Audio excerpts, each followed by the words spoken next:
Welcome to the Nature Photo Guys podcast, where we talk about nature photography, from gear to our philosophies and everything in between. So grab a cup of coffee, sit back and relax. You're listening to Joe Desjardins and Chris Gibbs, the Nature Photo Guys.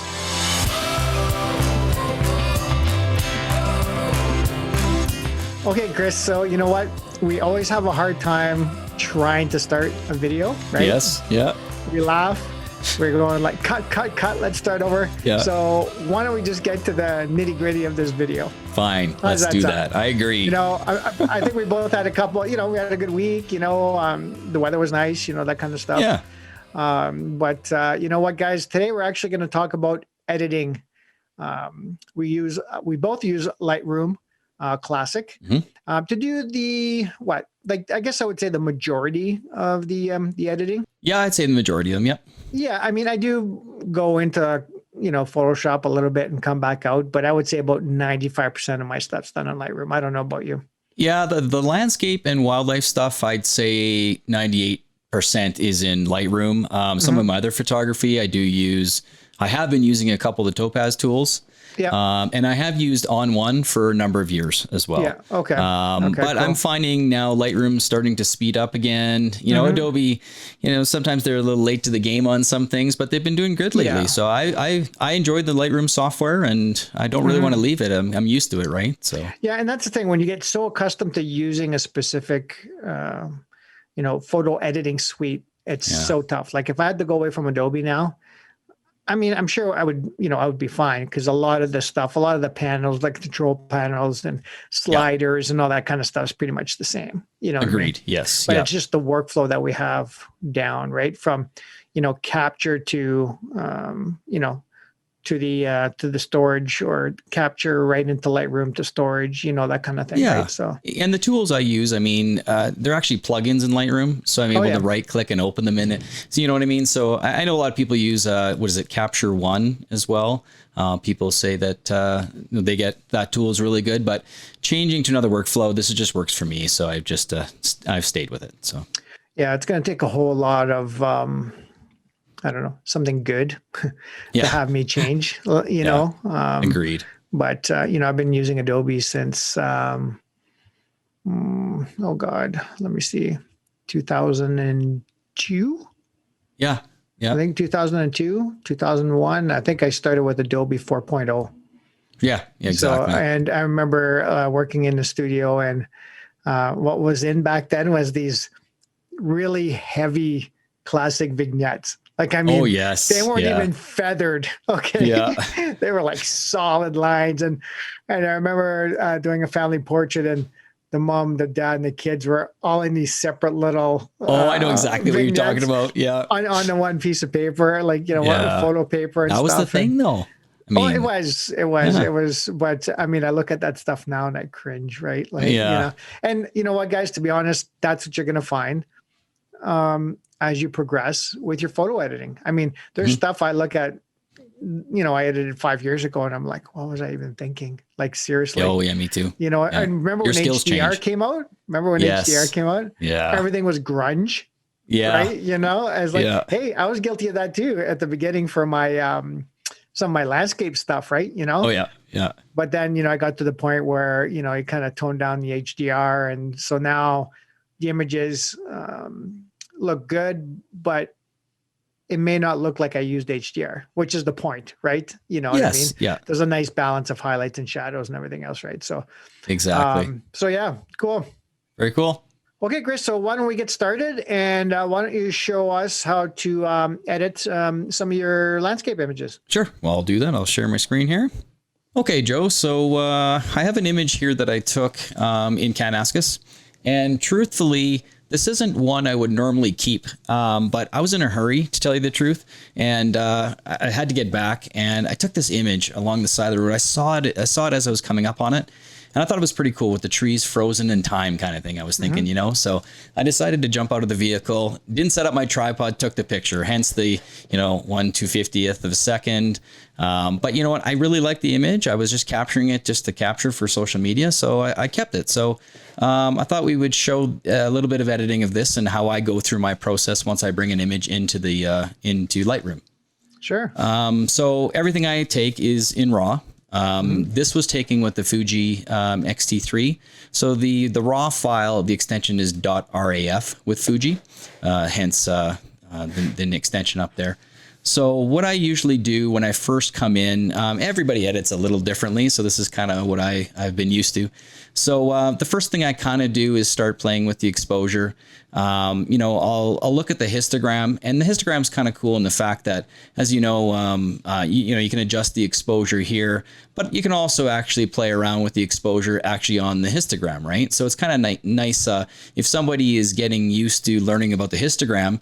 It's neat because you can actually play around the histogram and you can actually see what is highlighting, so this section here, the histogram, it's highlighting the exposure panel. So I always thought that was cool when I was learning. I don't know if anybody else knows that as well. And same with the blacks, you drag the blacks on the left-hand side and the slider for the blacks is actually sliding back and forth. So yeah, you bet. I thought that was pretty cool. So yeah. So hey, Chris, while you're there, why don't you show them the two little triangles in the upper right and the upper left-hand corner?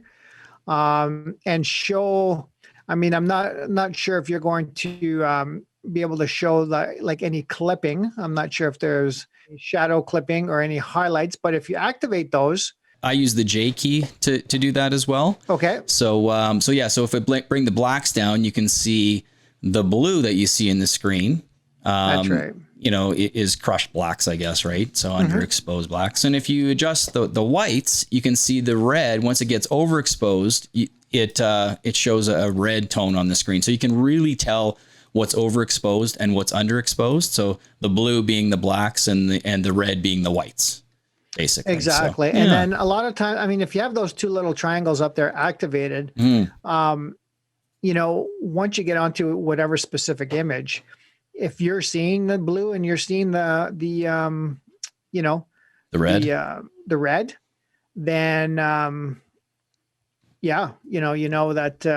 you got some work to do, right? So. Yeah, and the odd little blue, like say if there's a little overhang or something, and you want to make sure you're emphasizing that shadow or something. Yeah. As long as it's not like this, you know what I mean? Like it's too much blue, then a little bit is not too bad. So again, it's subjective. Right? It is subjective. So yes, that's true. You got to remember that, maybe somebody wants to, really darken the forest and bring out the highlights or, that kind of stuff. Right. So we're just giving them an idea of, obviously how we edit and that's right. A few things to look for. Right. So, So I'll bring up the exposure a little bit here. And what I like to do with my landscapes, I really like to bring the highlights down.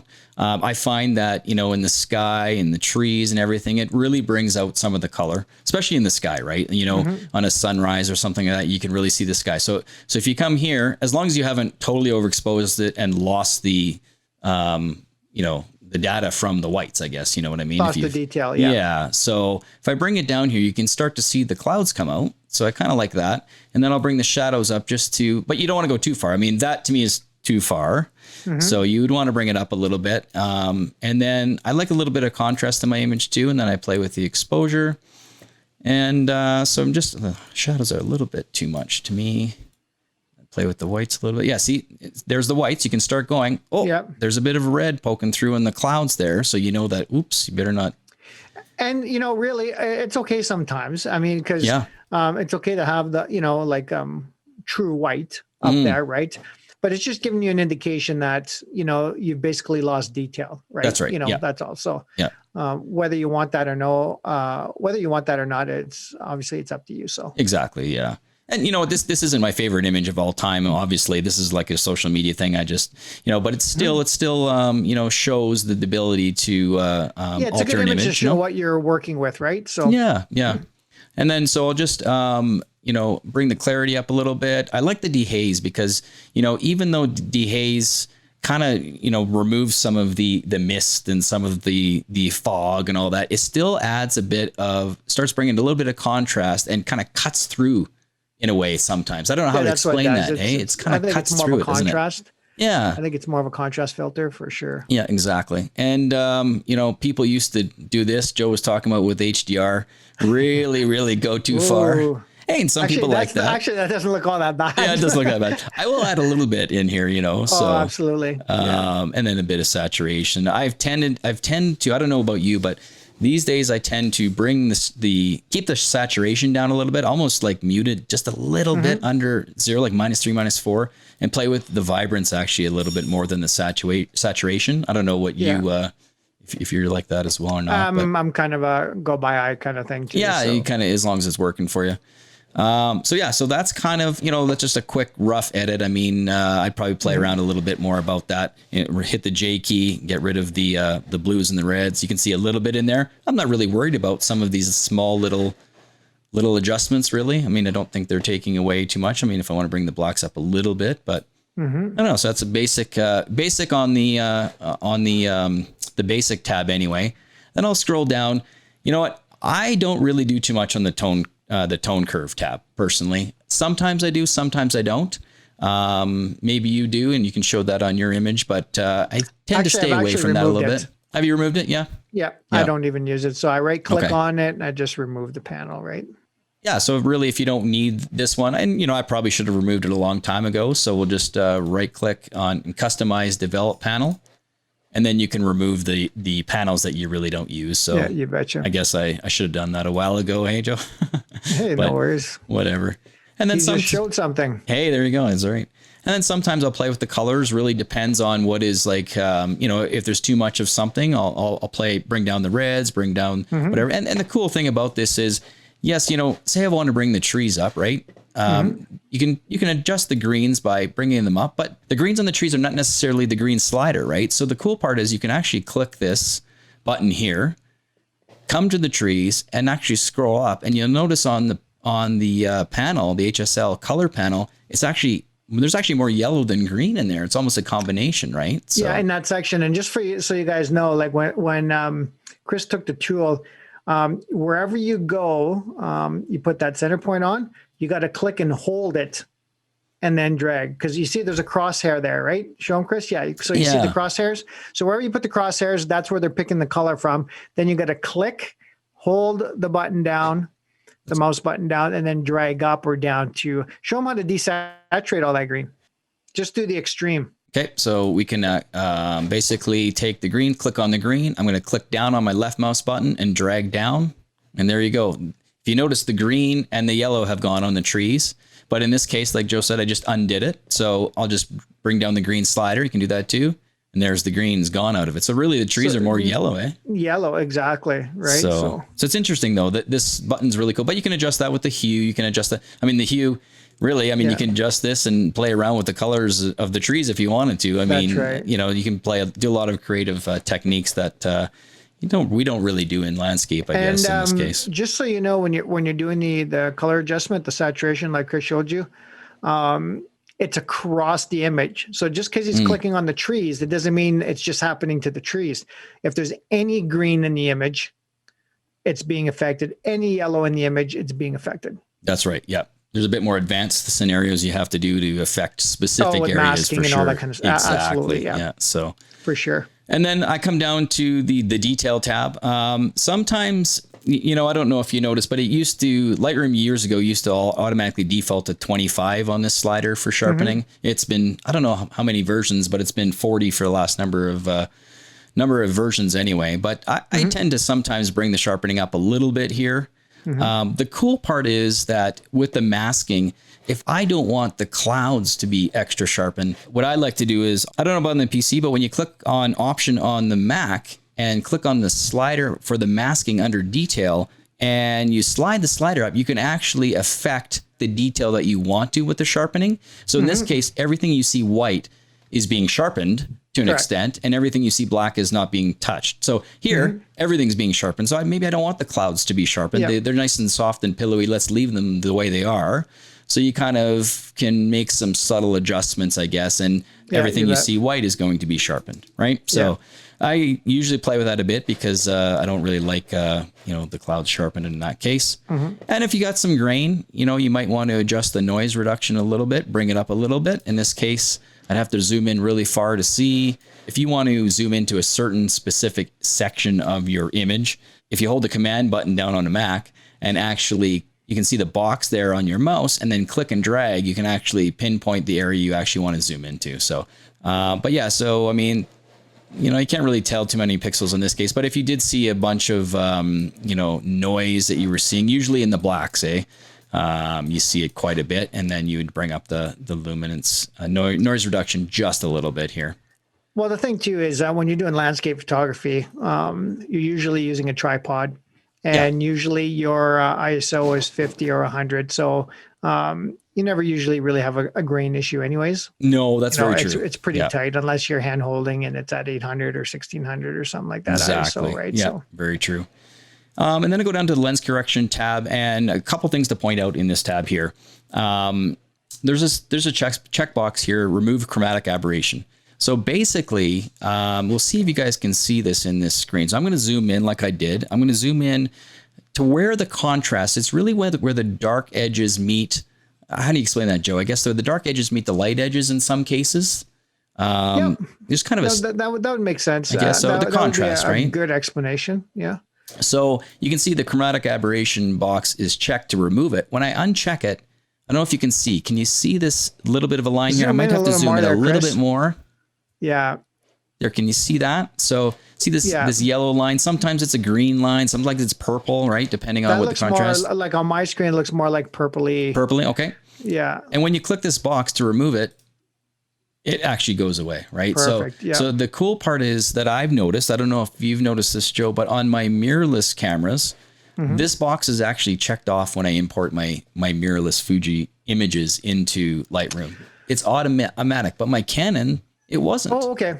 So I don't know if it's built into the profile of the Fuji RAW file. Okay. But I've noticed that where the 70 Mark II or the 5D Mark III, this box, I always had to go in and check off. Okay, cool. And the other thing I notice is, I can enable profile corrections and actually choose the lens that I took this image with. So when I click this and do the drop down, there's Fuji. But I'll show you here. My lens and camera aren't on this list. Well, there's a reason for that. Okay. And the reason for that, so if I uncheck that, my Fuji cameras that I have actually have built-in lens profile applied. So in the RAW file, it knows what lens was used and automatically does the profile corrections to the lens that I used, which is really handy, I find. So okay, cool. So that adjustment that happened when you clicked on it and you went down was for a different camera profile then? That's right. And see how it adjusted? It really pushes the sides out, right? Hey, so and it doesn't look also that bad, really. It's not doing it, but I have noticed on some of the images that what it's doing is really forcing and stretching the edges. So it's really it's really correcting for lens. It really is, yeah.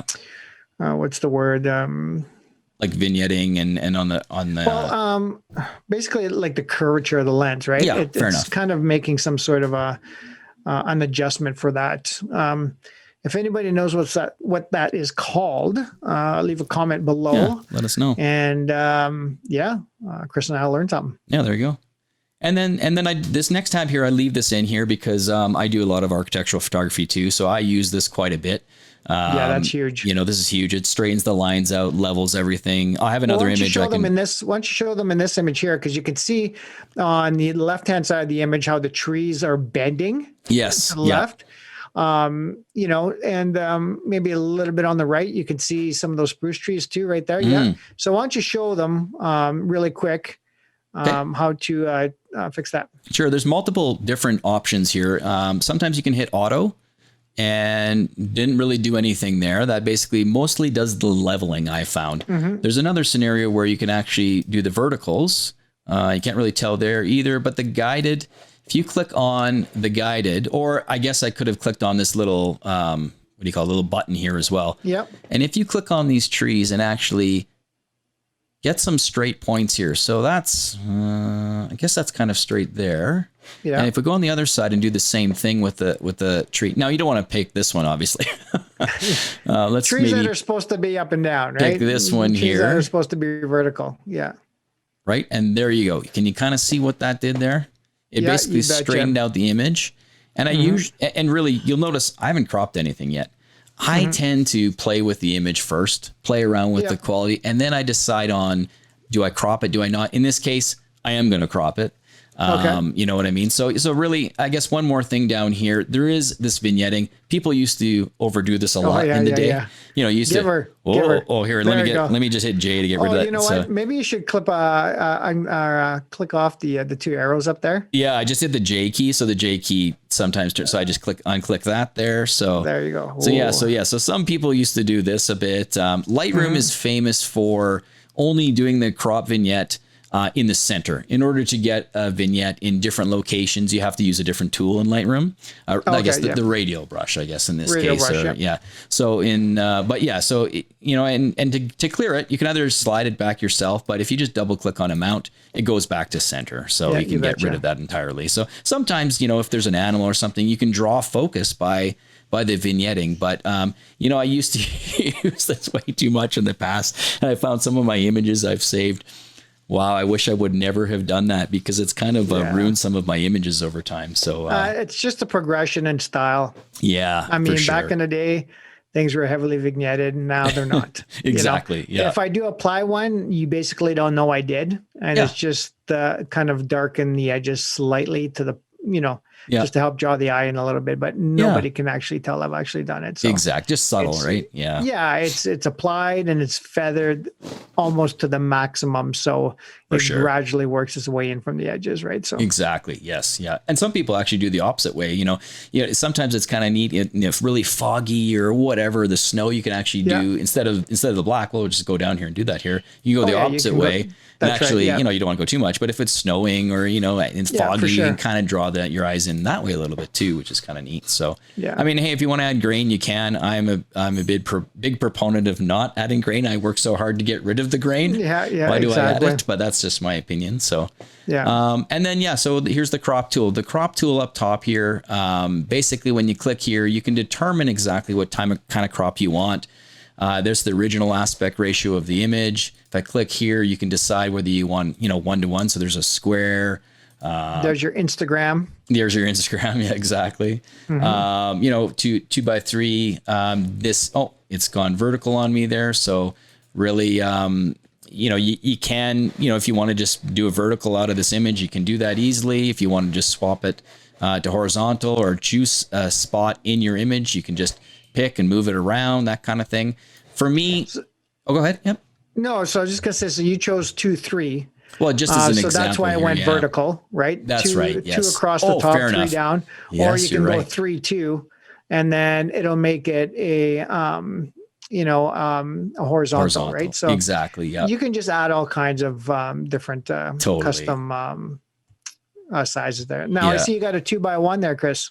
Yeah. You know what? I'm kind of, I really like my 2x1 aspect ratio. And so that's what I was actually going to use on this image, because I kind of like, when you look at this, my eyes are drawn to the upper section of this screen or of this image here.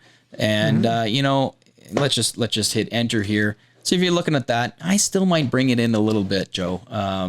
So let's just maybe you even just enough to get rid of those trees on the outside. Yeah, they're kind of disturbing in a way for me. Maybe they're a little distracting. So maybe even just like that, maybe. Yeah, I think so. So that's a better image. I mean, it's still it cleans up the edges for sure. Again, this sometimes I don't always take pictures that images that are going to be hanging on a wall. I take an image because it's you want to remember the location. It's good for social media. I just I said, I like it did. Yeah, I just for sure pulled over to the side of the road, took that image, and there it was. And I'd probably play around with it a little bit more, but for now, I think that's probably it is what it is, I guess, at this point. Well, here's a tip too. If after you're done editing and you're still not quite sure, Lightroom obviously holds the adjustments, right? Just come back to it in a week. and take a look at it again. Yeah. It's funny how your eyes change, or, you know, you may be in a different mood or whatever it is. Totally. And you see the image differently. Right. So. Yeah. And it's funny, like I'll edit the same image like 3 days in a row, or, you know, every week, try it again. You may not always end up with the same exact edit that you just finished. Right. So like you said, your eyes are different. It's for certain images. I mean, you know, 99% of the time you don't need to, no. You know, especially with wildlife images, they're pretty straightforward, right? Yeah. So, it's the sunrises, you know, sunsets kind of thing. Right. So yeah. So anyways, that's a quick overview of that image. Cool. So yeah, so let's go on to the next image here. This is an image that you probably may recognize. This is from Vermilion Lakes when Joe and I stopped by and did a sunrise shoot. That you can see on our YouTube channel. That was right, absolutely. So yeah, so this was a fun shoot that day. So I just wanted to show you a little bit about how to bring out a bit of the highlights. Now, it wasn't overly powerful on the sunrise that day. Hey Joe, like that cloud kept hovering over top of Mount Rundle there. Dark cloud. But you do see some colors in there, and there's colors reflecting off the water here. So you know, you can still make this look a little nicer than it is in this case. So let's play around with it. So yeah, one thing I guess we didn't touch on last image actually was the white balance and the temperature and the tint, right? So and if I can just throw in a quick tip too. Absolutely. As you'll see when I edit a few of my wildlife images, I like hitting the auto button first. Yes. Yep. To see if you know, it looks okay to me. Sure. And I can build off of that, you know. Yep. I know you like to start right from the exposure and work your way down, but what about the auto, right? It's for some reason, sometimes I do, sometimes I don't. I don't know what it is. It's just like this image, I can try that, right? Because let's just hit auto, see what happens. There we go. So it did pretty a little bit. Yeah, there's still some work to do for sure, right? So and then show them how you can just reset it. So you can start from scratch again. Yeah, so there's a reset button down here in the bottom right corner, and you can hit reset there. I guess there's another scenario here. Say if you've made all these adjustments or whatever, you know, if you hold the option button on your keyboard on a Mac, then you can see it says reset tone. You just click that, and it resets all the sliders as well back to 0. Do something wonky about this image here up there. Just you want to just hit auto again there, and like that. Just double click on tone. Oh, there you go. Yeah, there you go. There you go. So you can do multiple scenarios there. You bet. Or, I mean, you can just double click here, double click here. They've allowed you to whatever you got used to do, I guess. So, which is really nice. Sometimes some software, they change it entirely. You got to do something different, and that just annoys the heck out of me, I tell you. So this is nice how they've allowed it to continue. So let's go back. We'll hit the auto button there. And then one thing we forgot to talk about the white balance scenario. So this is basically showing the white balance that came through on the temperature and the tint out of my camera.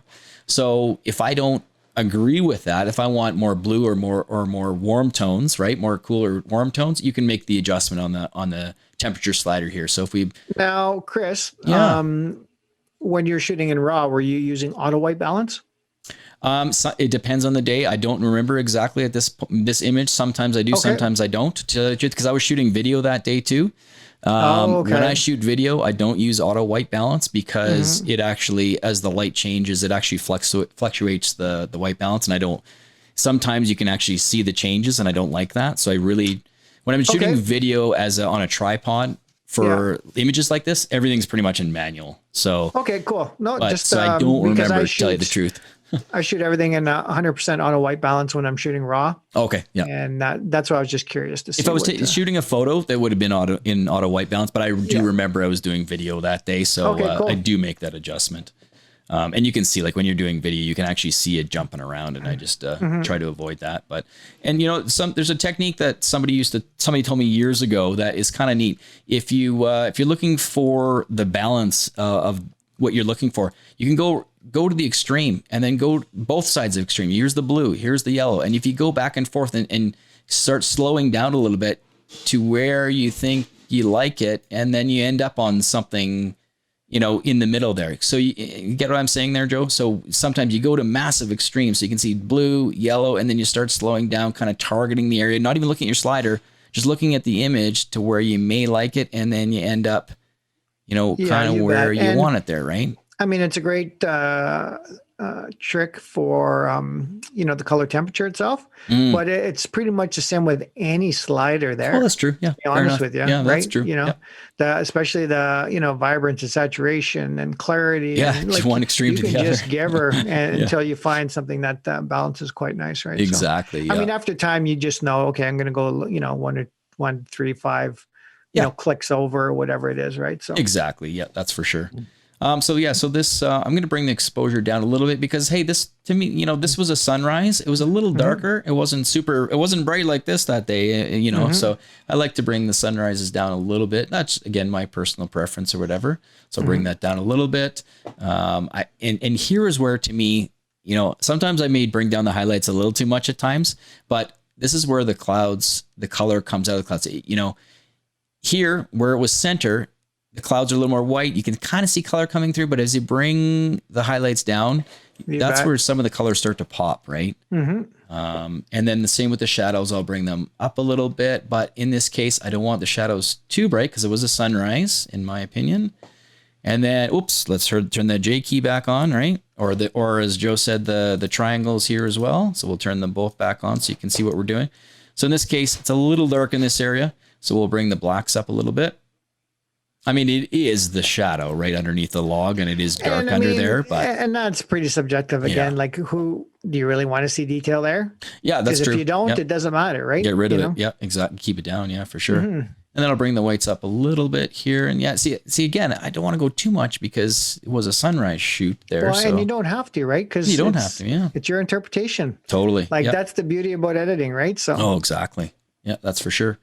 Okay, and then we'll, so it did adjust the vibrance, 15 plus 15 here, but let's see what happens when you bring it up. That's when you hit auto, just though, right? a little bit. That's when I hit auto, yeah, sorry, okay. Just to confirm. I didn't do that. When we hit auto, it adjusted it for us. So, that's right, yeah.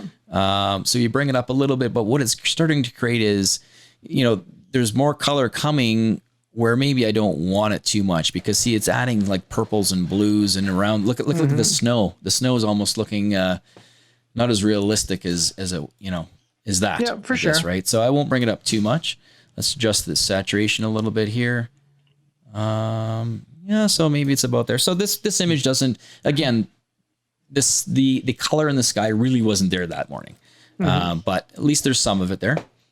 And then we'll adjust some clarity a little bit. You can see when you adjust the clarity, it just adds like a punch to it, doesn't it? Right. It just adds a bit there. And I might 100%. Just adjust the exposure just a little bit. So I guess it's close for now there. And hey, if I want to brighten just those colors up, remember we talked about before, here's the saturation tab in under this the panel, HSL color. Under HSL color. Instead of clicking on, I'm not going to guess what color that is. I'm actually going to click the little button here again. Can't remember what the button's called, but it's a little button just at the top of the panel there. And then we'll just go over to around where that color is. So let's pick maybe around here. And if we drag up,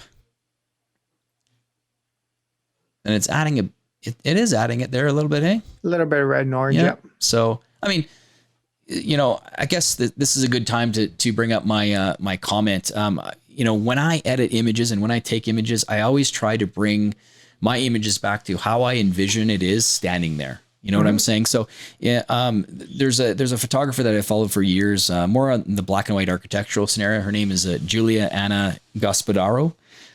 She's created this, I guess it's called envisionography, right? So it's kind of whatever you vision, that's what you're kind of bringing it up to. So I like to just kind of create, this may not look exactly how it was in the morning, but in my brain, this is what I'm trying to bring it back to exactly what I was, what I saw with my eyes that day, right? So. And again, if you don't want to, you don't want to. Exactly. You can create something totally on a cooler side. Oh, sure. You can drive that color temperature slider to the left and give you that feel of a really cold day, that kind of thing, right? And you can go to the massive extreme and create, sometimes if you go too far, it's not as natural as a image you'd see in National Geographic or something like that. But that's okay because it's it becomes fine art, right? And everybody's got a different opinion about what fine art is, and you can go that way. I know lots of people that add textures behind it to create this image. So it really depends on what you want to do. Everybody's got their own technique and their own right. So we'll go down a little bit here. Again, I'll just add a bit of sharpening here. I don't know about you. I sometimes don't add any, but I usually hover around 70 with most of my landscapes. I don't want to go too much.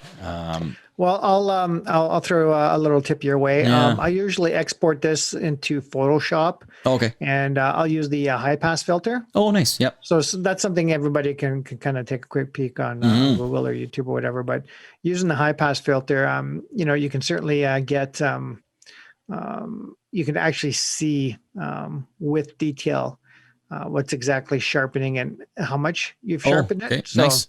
Very good. And then once you do, you just export it back and it comes right back in the Lightroom and you move on, right? So so I know a lot of people that don't actually like the sharpening tool in Lightroom, right? But I use it for all my wildlife stuff. So nice. Yep. Okay, perfect. So let's move on here. Again, I will adjust the masking. I forgot to remove either the corners here or the J key removes that. So I will hold the Option key down on the Mac and just mask just the mountains, the log and everything, and leave the water and the clouds alone. So, and you know what? You can't notice that right this second by looking at this image like this, but if you zoom in, you could actually tell what you're doing there, right? So, and again, you'll see here, built-in lens profile applied. So this is a Fuji camera. So it's automatically done that. It's removed the chromatic aberration altogether. So if there's anything that was noticeable on, where the lights hit really the contrast lines, right here would be maybe scenario. And it's covering us for that. And then, let's see what happens with I hit auto. Let's see how straight this line is here, Joe, the horizon, I guess, right? So let's see if we hit the edge of the lake. So let's hit auto. Oh, it did correct it a little bit there. Do you see that? Yeah. Turn it off there. Bet. Another way to do that is go up to the crop tool, and I'll show you. I'll leave it off, and we'll show you that when we get up to the crop tool as well. Another way to handle that scenario. And, Chris, if you look to the left of the image too, the trees are leaning to the left, right? They are. Yep. Fair enough. So you can apply that same technique. I mean, if you like it like that, great. If you like the trees, bow it out or bow it in. I mean, that's totally up to you, right? So. Well, with those ultra wide angle lenses, sometimes it really pushes things, doesn't it? So it's unless you're using a tilt shift, it's going to happen. So you may want to learn how to use the transform panel here for sure. So let's try that here. We click guided before. Just click the tool in the left corner. So let's see if we can find a vertical tree here. It's not as obvious because they're in the distance in this side here, but there's one there. And then let's straighten them out here. Well, it's really going to, in some cases, depending on where you're at, it could be a windy location, and maybe the trees are like that, but we know that they're not in this scenario because that turned out perfect. I think. So that looks pretty good there. So. Okay, and then we'll scroll down a little bit here. Again, the vignetting tool, we're going to ignore that one for this scenario. That's right. And then this is what I mean. So we go in the crop tool up here, and there's this angle, kind of a level, right? So if you can click that level, and you click the far side, and drag across, click down, hold down, drag across the other side. So so the image, you can see in the corners how that's, leveled it a little bit here. So we'll just click done. So, there's a bunch of other things I'd probably do this image, but I think this is probably good for now. Hey, so this is kind of a basic, quick edit, right? I guess I should show everybody. This is the after, and you can hit the backslash button on the keyboard and see there's the before and there's the after. So that's kind of what we did. We didn't make too many adjustments, but we made it look more pleasing to the eye, in my opinion, again, right? So it's not necessarily everybody's opinion, but this is my opinion in this. You corrected my biggest pet peeve in landscape photography. Oh, what's that? Crooked horizon. Oh, yes. I could tell. Yes. I mean, I could tell when it's off a degree. I know, it's right? Just and most of my workshop participants and students and stuff like that, they know that's the number one. Sure. So, exactly. 100%. Yeah. Well, it's funny. Like for this image, for me, I don't know about you, but I stare at this image still. And I've edited this before. It's the horizon still, or the edge of the lake there, still looks crooked to me. But yet we know, when we've gone in here, you can actually 100%. See it's not. But to my eye, for some reason, I see when I look at it, it looks crooked. Absolutely. You get that too. So I don't know if it's the tilt of Rundle or what it is, So it's just funny. So cool. You got one more for us there, Chris? Yeah, sure. Let's quickly look at this other image here. So this was another image that when we were at Vermilion Lakes, and Joe, you pointed out to the left and said, look over there. Look at the light shining on this mountain. Yeah, right? remember Do you remember that? Yeah. And so this one we took out our zoom lenses and zoomed in. I was actually still shooting a landscape at long exposure, but I had the other camera ready and zoomed into this mountain. Nice, yeah. And was able to create this. So this is one I may not do too much to, but again, let's like you said, let's click that auto button, see what we get here. So to me, that's way too much. So we will, maybe I might just reset that and kind of go back from scratch here a little bit. So yeah, you bet. Sometimes it does, it's trying to adjust to what it thinks it should. Maybe it thinks it's completely underexposed here. And in some cases it is, but the light's shining on the other side of the mountain. So we'll move this up a little bit here. We'll, bring the highlights down again, and let's see if the color pops a little bit. Yeah, okay, maybe we don't go too far this time. Let's see. Bring the shadows a little bit. I don't want to go too far in the shadows because we can bring back some of those mountains, but look when I bring all the shadows back. Look, can you see the power lines at the bottom?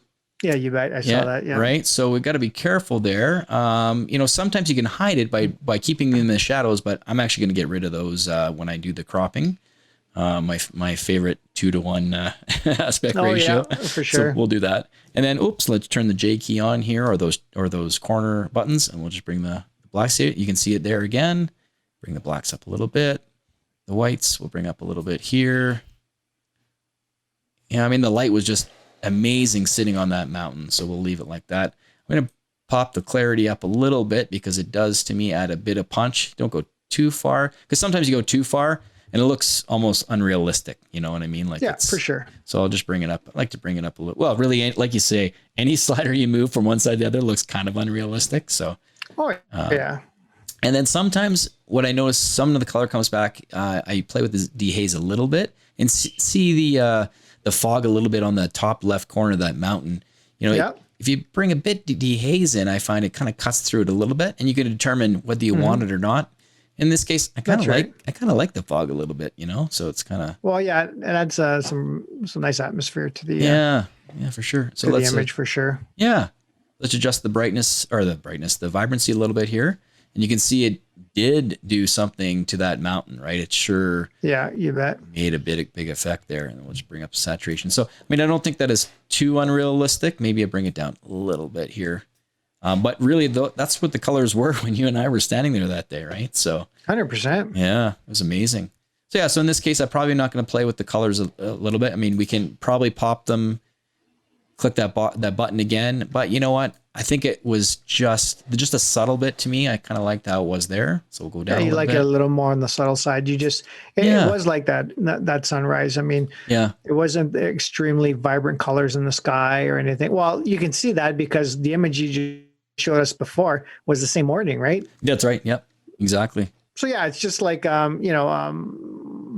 pastel colors, right? Like that. Yeah, that's a perfect word. In the it's sky, exactly right? what it was like. So for sure. So we'll go down and do a bit of sharpening here. Bring it up a little bit. I like to add a little bit of sharpening because to me it really makes the mountains pop. But again, I always make sure hold the option button down, adjust the masking because I don't want the clouds. They were nice and soft. So you can see, you can actually go up quite a bit. And now it's only going to do the mountain and the trees, right? So just to clarify, bring that back, Chris. Yeah, you bet. So it's going to basically sharpen, like Chris said, all the sharp edges. Now you can see in amongst the white, a lot of the trees aren't going to be sharpened. Some of the shadowy, softer parts of the mountain, you can see where it's all black. Those won't be sharpened. Okay. Mm-hmm. So it really depends. Chris is kind of doing like selective sharpening, right? So he basically wants, the nice crisp edges on the rocks and the mountaintop there and everything, and leave the clouds soft and that. But if that's not your taste, again, this is Chris's taste. If it's not your taste, then you're going to take that slider and Chris, drag it all the way to the left. And you're going to see pretty much everything white is going to be in sharp focus, right? It's going to be not sharp focus, but it's going to be sharpened. It's being affected by sharpening. Yeah. That's right. So it's really up to you, like what you want to do with that, right? So Well, and Just wanted to bring that in. yeah, oh, for sure. And I find you got to be careful if you're like, if it's early morning and you've taken a shot handheld and it's, 6400 ISO. When you do the sharpening, the sky, if you look at it right now, it's going to start sharpening all the little pixels in a way too. And maybe that's not what you want, right? So you got to be careful of that. So, yeah. Well, this day the tripod was in use, but at least I was still able to get, ISO 160. That was handheld. Right. So yeah, and the mirrorless cameras, I didn't need to use the tripod. Yes. Didn't need to use tripod because the light was actually quite nice. It was bright enough, to handhold for sure. So. Yeah, for sure. And the cool part is with the Fuji X-T4, it's got the in-body stabilization, so that helps too, right? Stabilizes it a bit while you're hand holding there. And I mean, you're shooting wide open at 4.5. So, yeah. And that's the other thing too, guys. When you're shooting an image like this, where you don't have any foreground to worry about, you're basically shooting, what is that? However many kilometers away. Yeah. You don't need to be stopping down the F16, F22 thinking you need all that for depth of field. That's because right. This is such a like a flat image, right? As far as depth of field goes, you're at 4 or 5, 6, whatever. It's all you're going to still get the same amount of sharpness throughout the image. So just keep that in mind, Exactly. Okay, so after the sharpening, the chromatic aberration has been removed again, which is great. And really, that's it. I mean, I'm not going to add a vignette. Well, let's just see what happens here. Let's just play around with it. Yeah, no, see, it adds some darkening. This isn't the image to even pull the focus, right? Because you're kind of ruining the clouds there.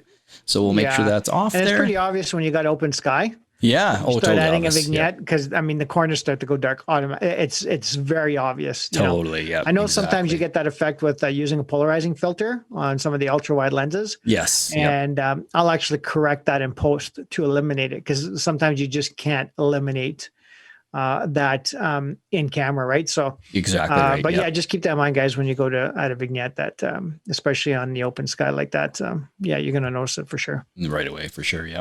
And the last thing I'm going to do is, again, we're going to crop this image. The power lines are in there. So again, it's more of a wide image here. So I like, again, the 2x1. So let's play around with that a little bit. There actually. It does. Yeah, absolutely. Kind of makes it almost more grander in a way, right? So yeah, you bet. But again, you got to be careful. So we got to look at where we're going here. And again, the power lines are in there. So let's pretend we remove it a little bit. Let's just go right on the corner of the power lines. You see, it's not going to put the whole mountain in, but maybe that's good enough. Let's have a look at that. Hit done.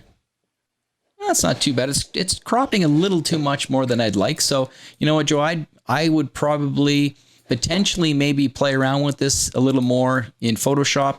Potentially like remove the lines out, right? You can see the whole mountain. The healing brush does a great job.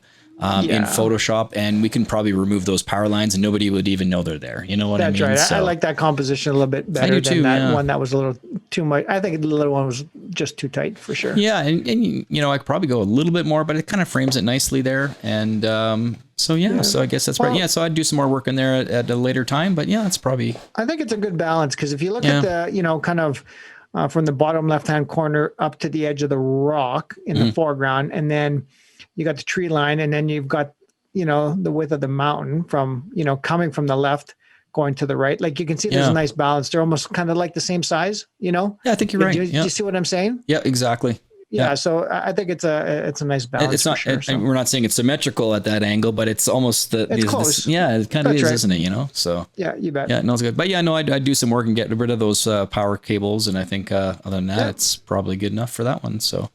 And obviously we'll remove some spots and stuff like that too. Sometimes you see some stuff that could be a bird, but it's we'd work on that and remove that from the image too, because it's just distracting, right? I'm sure we're gonna have some more of these videos where it entails maybe more specific editing, so we'll have some maybe about removing dust from sensors. I think it's a good idea. Removing sensor dust marks that you get in the images, right? They all look kind of like black, blobs up there that can get really annoying when you don't clean your sensor. Yep. They're over exaggerated when you're doing a long exposure as well, right? So yeah.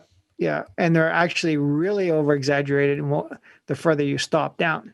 So you see a lot of times when I'm shooting wildlife, I'm shooting wide open at 2.8 f4. you don't see anything. That's right. I mean, most times you're shooting into the forest and everything else. You're really not going to see it unless it's really extremely bad, or, you're kind of shooting up into the sky or something. But the minute you stop down to say like F16, F22, oh my God. Yeah. There's like 30 specks in the totally. sky. I'm like, everywhere. Okay, it's time to clean the sensor, because I was shooting, wildlife for 90% of the time, and then all of a sudden you put that wide angle on, stop it down, and you're just thinking, oh my goodness, how much work am I going to be doing in post to get rid of those, right? So exactly. So I have something we can show another time too. Yeah, for sure.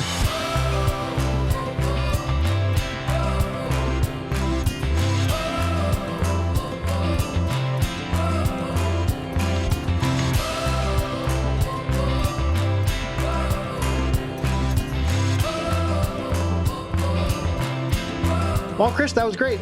Thanks again for showing us how you take care of some of your landscape images. Yeah, really, that's just the basics that we showed. There's so much more advanced techniques and other things we do, but we can show that in a later video at some time.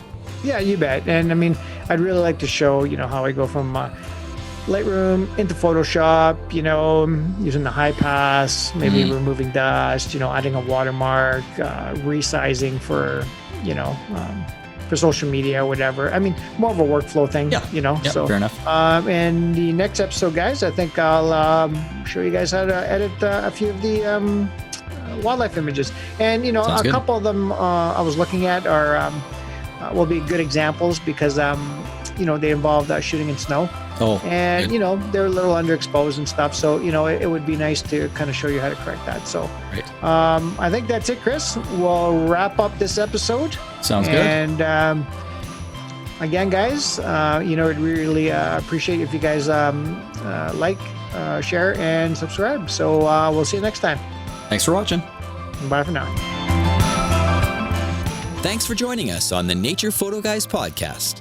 If you have any questions, contact us at info@thenaturePhotoGuys.ca or message us on Facebook and Instagram at the Nature Photo Guys Podcast.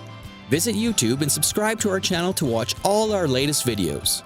Or follow and listen to our latest podcast on Apple Podcasts, Spotify, or on our website at thenaturePhotoGuys.ca. We'll catch you next time on the Nature Photo Guys Podcast.